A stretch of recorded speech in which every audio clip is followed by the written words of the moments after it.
आज आप सुने सिंह पराक्रम की सुंदर कथा।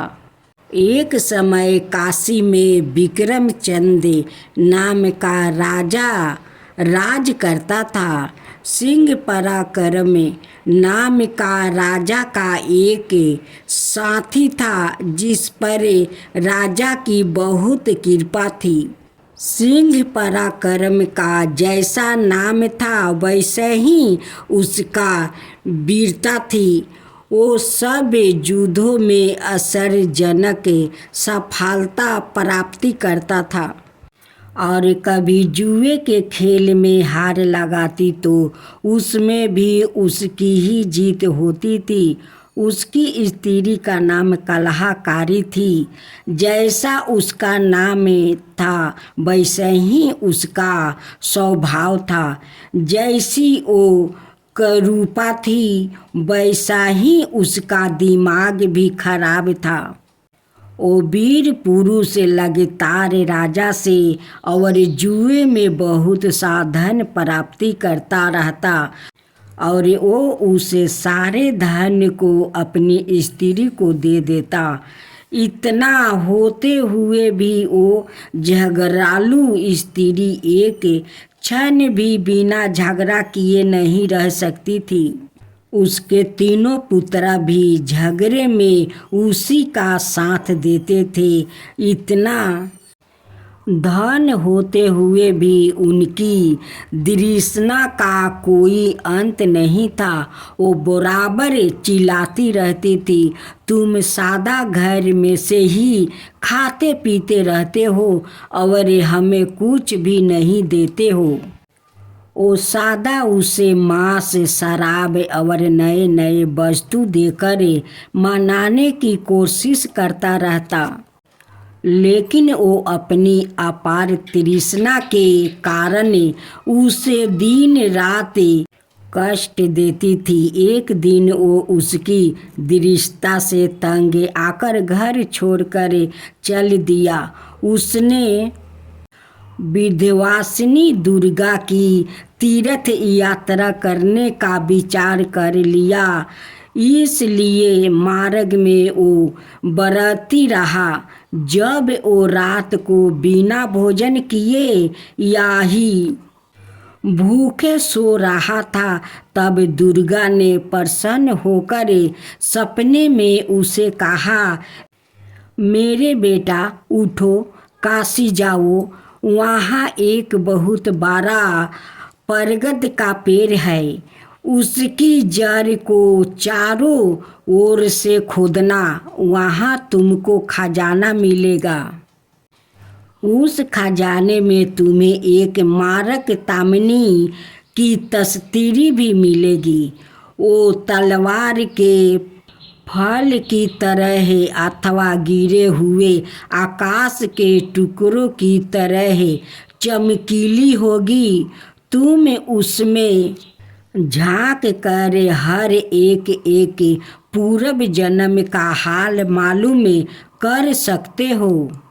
इसके द्वारा तुम्हारे और तुम्हारी पत्नी के पूर्व जन्म का हाल मालूम हो जाएगा। इसे सच्चाई जानकर तुम्हारा शोक दूर हो जाएगा और तुम प्रसन्नता से रहोगे। जब वो जागा तब सपना की बात याद करके उसने अपना व्रत तोड़ दिया और देवी की आज्ञा के अनुसार काशी चला गया। वहाँ उसे बरगद के वृक्ष की जड़ के पास खोदने से उसे वहाँ खजाना और तस्वीर मिल गई।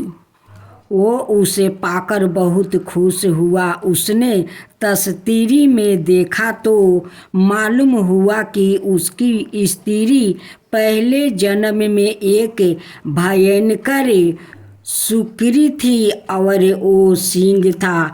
उनकी पूर्व जन्म में कट्टर शत्रुता होने के कारण उन दोनों के बीच की घृणा को दूर करने का कोई उपाय नहीं था। इसलिए उसने अपना शोक और घबराहट छोड़ दिया। और अपने लिए अलग स्थान बनवाकर उस खजाने के साथ रहने लगा। कलहकारी के पास धन तो पहले ही बहुत था, उसे एक गांव और उसकी गुजारा बसर के लिए दे दिया। उसके पास धन और पराक्रम दोनों होने के कारण कई विवाह के प्रस्ताव उसके पास आया। उसने तस्तीरी द्वारा कई युवतियों के पूर्व जन्म का हाल मालूम करके उन्हें त्याग दिया। अंत में उसने देखा कि एक युवती पहले जन्म में सिंहनी थी। उसने उसके साथ अपना विवाह कर लिया। उस युवती का नाम सिंह सिरी था और उसका स्वभाव भी सिंह पराक्रम का ही था। अब दोनों मिलकर बहुत प्रसन्नता से रहने लगे। जब राजा और रानी ने यह आश्चर्यजनक कहानी सुनी तब उन्हें बहुत प्रसन्नता हुई और सिंह पराक्रम को उसकी सफलता पर बधाई दी। अब देखते हैं कि तृष्णा और कलह से गृहस्थी बिगड़ती है या धैर्य पराक्रम में और उदारता से मनुष्य अपनी गृहस्थी और अपने जीवन को बना सकता है। उत्साह से गृहस्थी बिगड़ती है, धैर्य से गृहस्थी बनती है। अगर मन में धैर्य राखो तो सब कुछ आदमी कर सकते हैं। अगर मन में विश्वास नहीं हो, धैर्य नहीं हो तो कुछ भी नहीं कर सकते हो। लेकिन उनकी पत्नी का मन में धैर्य नहीं था। वो जितने धन देता था उतने ही उनकी मन में लालच बढ़ता था। लेकिन उनकी पति का मन में विश्वास और धैर्य दोनों बरकरार था। उसलिए तो उनका काशी में धन मिला। उनकी साथ माँ दुर्गा जाकर उन्हें उठाई कि बेटा काशी जाओ। उस परगत का वृक्ष के पास खजाना है। उस तस्तीरी से जो तुम मांगोगे वही पाओगे। उनकी मन में धैर्य बहुत था। उसलिए तो माँ दुर्गा जादुई तस्तीरी दिया कि जो उससे मांगेगा वही तस्तीरी उसे देगा। अगर मेरी कहानी अच्छी लगी हो तो कमेंट बॉक्स पर ज़रूर लिखिएगा। अब आप सुने धवल मुख और उसके दो पुत्र की कथा। कन्याकुब्ज प्रदेश चंदर पीर नाम का एक राजा था। उसका धवल मुख नाम का एक सेवक था। जब धवल मुख घर आता तब बाहर से ही खा पी कर आता था। घर पर भोजन नहीं करता था। एक दिन उसकी पत्नी ने उससे पूछा, तुम सादा घर आने से पहले कहाँ से खा पी कर आते हो? उसने उत्तर दिया, अपने मित्रा के पास से। मेरे इस संसार में केवल दो मित्रा है। एक कल्याण वर्मा है जो मुझे भोजन और भेंट देता है और दूसरा वीर बहू है जो वैसे मुझे कुछ भी नहीं देता किंतु वो मेरे लिए अपनी जान तक दे सकता है। जब स्त्री ने यह सुना तब वो बोली, मुझे भी उन्हें दिखाओ। पहले वो उसे साथ लेकर कल्याण वर्मा के घर गया। उसने उनका बहुत आदर किया और उनकी शानदार खातिर की। दूसरे दिन धवल मुख अपनी स्त्री के साथ वीर बहू के पास गया। वो उस समय चौपार खेल रहा था और उसने उठ कर उनका स्वागत तो किया, किंतु फिर अपने खेल में लाग गया और बिना कुछ खिलाए पिलाए उन्हें यहीं विदा कर दिया।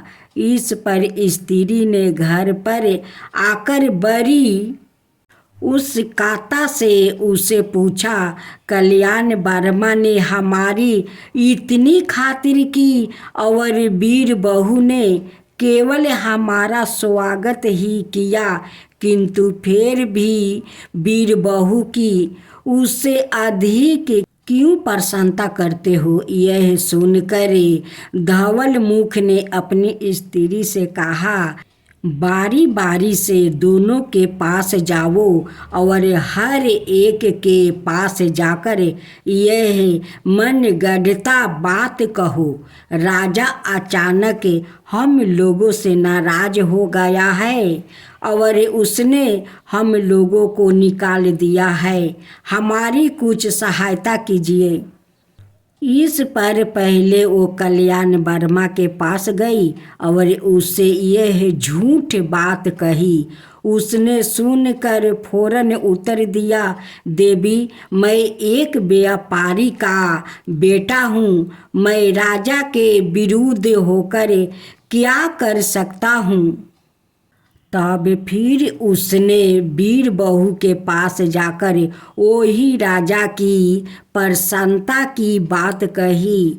अपने मित्रा के संबंध में ऐसी बात सुनकर उसे एकदम राजा पर क्रोध आ गया और उसी समय अपनी ढाल तलवार लेकर मित्रा के पास दौड़ा हुआ आया। धवल मुख की स्त्री यह देखकर अच्छी तरह समझ गई कि इन दोनों में क्या अंतर है। धवल मुख ने उसे यह कहकर शांत कर दिया कि राजा के मित्रों ने राजा के क्रोध को शांत कर दिया है और अब कोई चिंता की बात नहीं है। यह सुनकर वीर बहू घर लौट गई।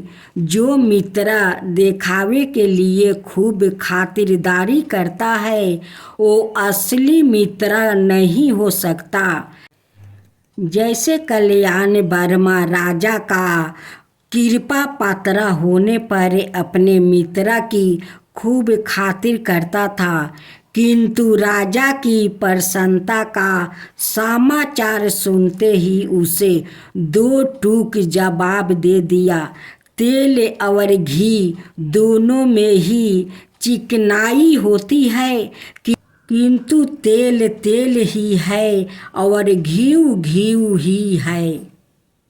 जैसे तेल और घी का स्वाद अलग अलग है, वैसे ही मित्रा को सोच अलग अलग होता है, एक जैसा कभी नहीं होता है। इस राजा का पत्नी का सोच और बातें कैसी लगी?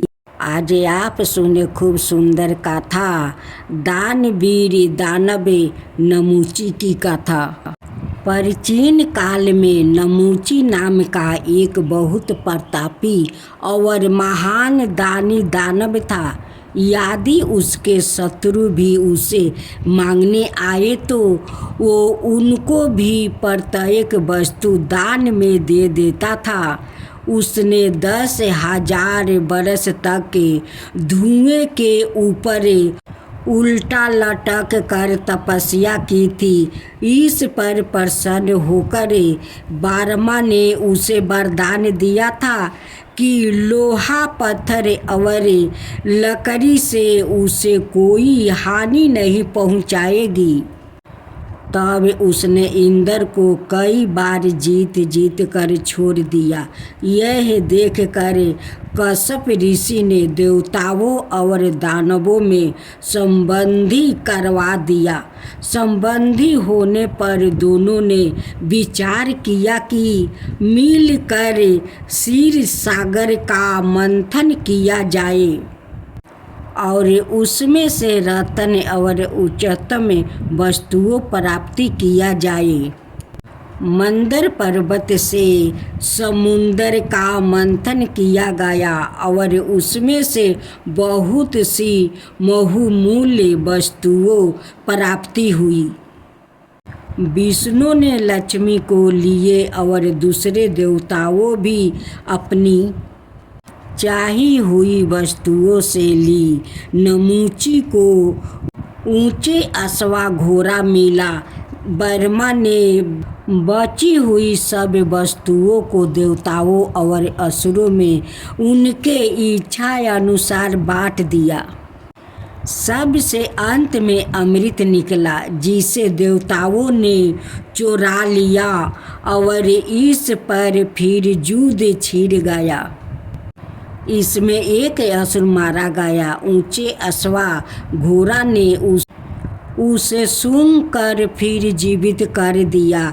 इस घोड़े के होने से देवताओं के लिए दैत्य और दानव का जितना असंभव हो गया। इंद्र को निराश देखकर देवताओं के गुरु बृहस्पति देव उसे सलाह दिया कि वो जाकर नमूची से घोड़ा मांगे।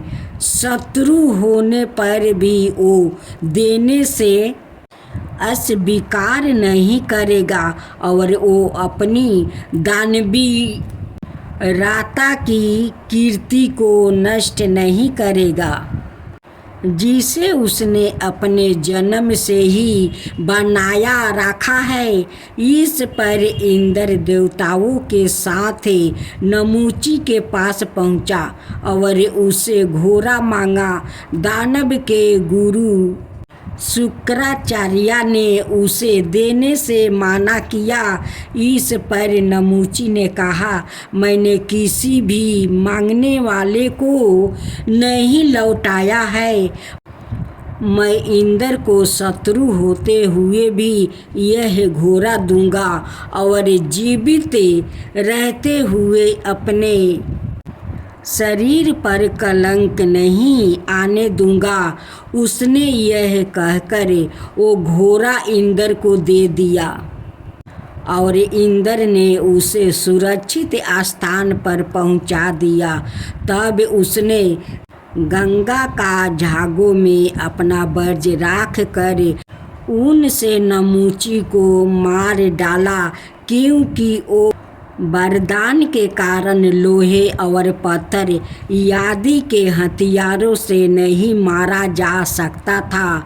दुख है संसार में आनंद की तृष्णा बहुत बुरी होती है, जिसे प्रभावित होकर देवता भी निंदनीय और बुरे काम करने लग जाते हैं। नमूची की मृत्यु से उसकी माता दानु को बहुत दुख हुआ।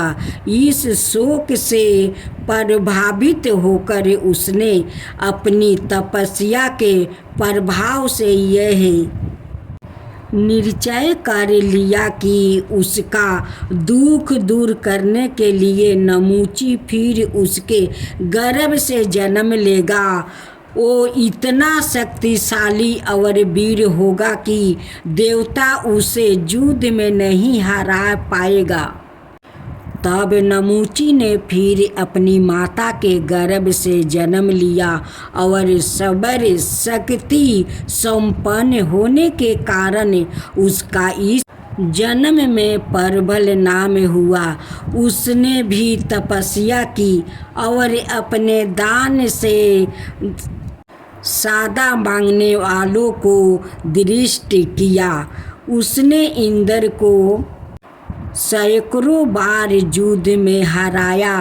तब देवताओं ने इकट्ठे होकर सलाह की और यह निश्चित हुआ कि चलकर नरमेध यज्ञ के लिए परबल से उसके शरीर को मांगा जाए।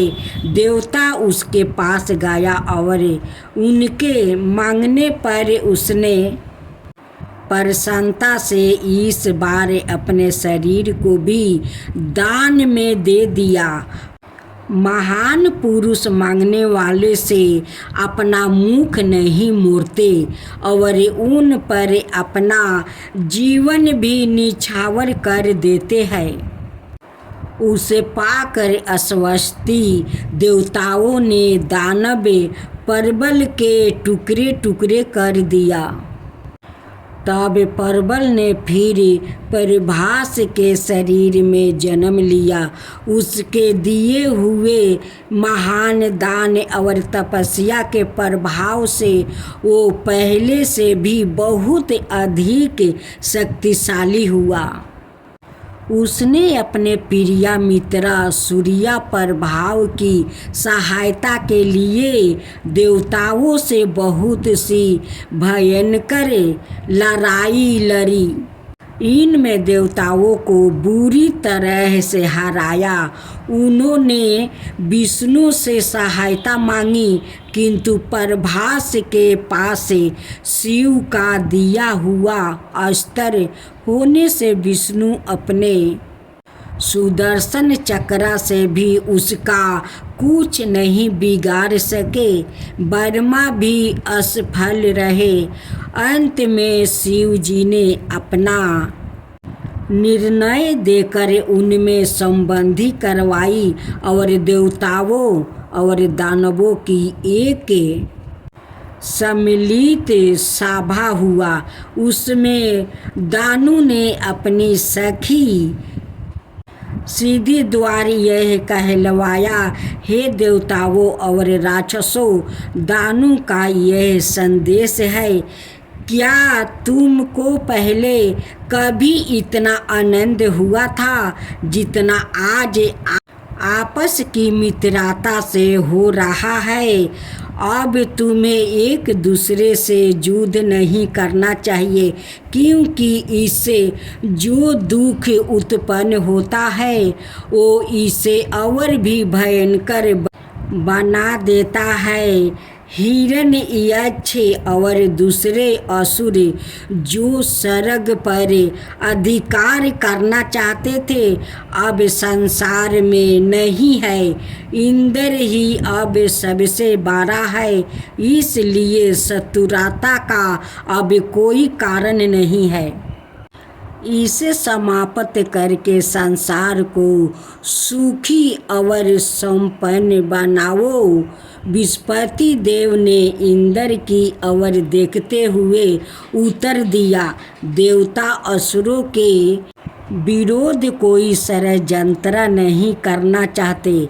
जब तक असुर उनके विरोध शत्रु भाव ना दिखाए, वो उनके साथ मित्रता से रहना चाहते हैं।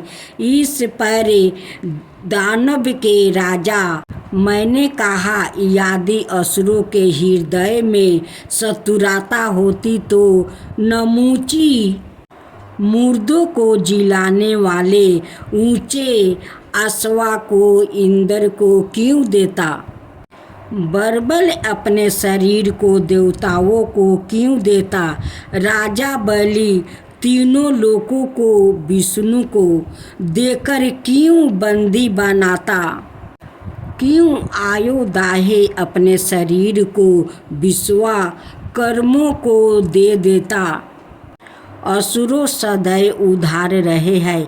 यदि उनके साथ छल ना किया जाए तो उनके हृदय में किसी के प्रति दुश्मनी नहीं है। इस पर असुरों और देवताओं में संबंधी हो गई और उन्होंने एक दूसरों को अपने गले से लगा लिया। देवताओं ने प्रभास के मित्रा सूर्या प्रभा को मनुष्य होते हुए भी विद्याधरों का राजा बनाया। दानव राज नमूची के पराक्रमी होने के साथ साथ उदार और दानी बने रहने से देवताओं और दानवों का झगड़ा समाप्ति हुआ। आज आप सुने मिट्टी का घड़े की कहानी। बहुत समय हुआ, पाटलिपुत्रा में सुबचेत नाम का एक आदमी रहता था। वो रोजाना लकड़ियाँ का एक बोझा जंगल से काट कर लाता और उसे बेच कर अपने परिवार का पालन पोषण करता। एक दिन वो लकड़ी की तलाश में दूर जंगल में चला गया। वहाँ उसने 100 गिरियों वस्त्र और आभूषण पहने हुए 4 यक्षों को देखा। यक्षों ने उसे डरा हुआ देखकर धीरज दिया और उससे पूछा कि वो किस प्रकार अपना गुजारा करता है। उसे गरीब जानकर उन्हें दया आ गई और वो उससे बोले, तुम हमारे घर में नौकर हो जाओ, हम तुम्हारे परिवार का पालन पोषण करेंगे और तुम्हें कोई कष्ट नहीं उठाना पड़ेगा। वो नौकरी करने के लिए तैयार हो गया और उनके साथ रहने लगा। वो उनके नहाने का सामान जुटा देता था और उनके बतलाए हुए दूसरे छोटे मोटे काम कर देता। जब भोजन का समय हुआ तब उन्होंने उसे एक घड़े में से भोजन देने को कहा। घड़े को खाली देखकर वो कुछ झिझका। यक्षों ने फिर मुस्कुराते हुए कहा, क्या तुम नहीं समझते? घड़े में हाथ डालो, जो तुम मांगोगे वही चीज इसमें से मिलेगी। यह घड़ा जिस वस्तु की आवश्यकता होती है उसी को देता है। उसने उनके कहने पर घड़े में हाथ डाला तो देखता है कि उसमें सभी खाने पीने की चीज़ें मौजूद हैं। उसने उसमें से उनके इच्छा अनुसार भोजन करा दिया और खुद भी अपने इच्छा अनुसार जी भर कर भोजन किया। अब वो रोजाना बड़ी भक्ति और लगन से उनकी सेवा करने लगा। केवल उसे अपने परिवार की चिंता थी। यह जानकर यक्षों ने सपने में उसके दुखी परिवारों को संतोष कर दिया। उनकी इस कृपा को देखकर उसे बहुत प्रसन्नता हुई।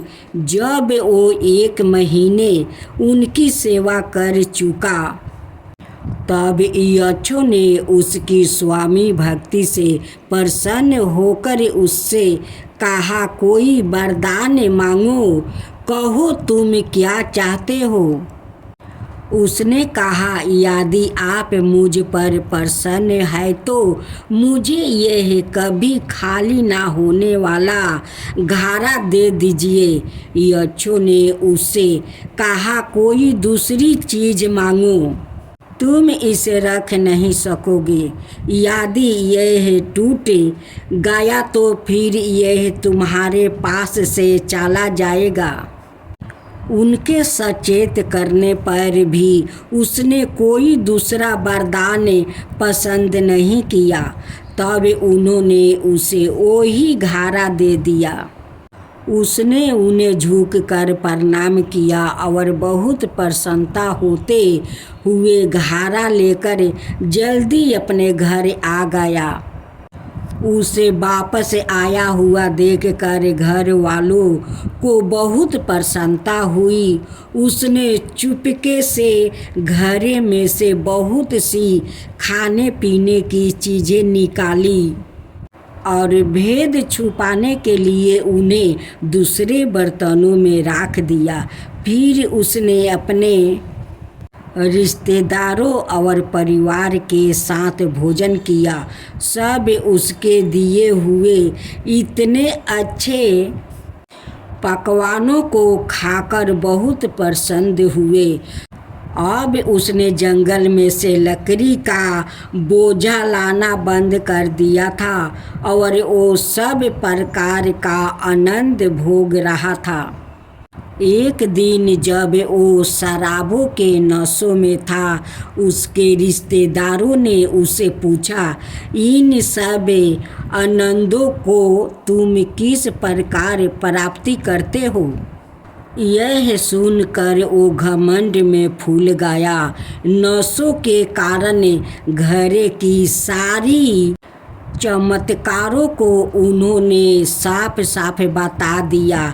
फिर घरे को लाकर और उसे अपने कंधे पर रख कर बड़ी शान से नाचने लगा।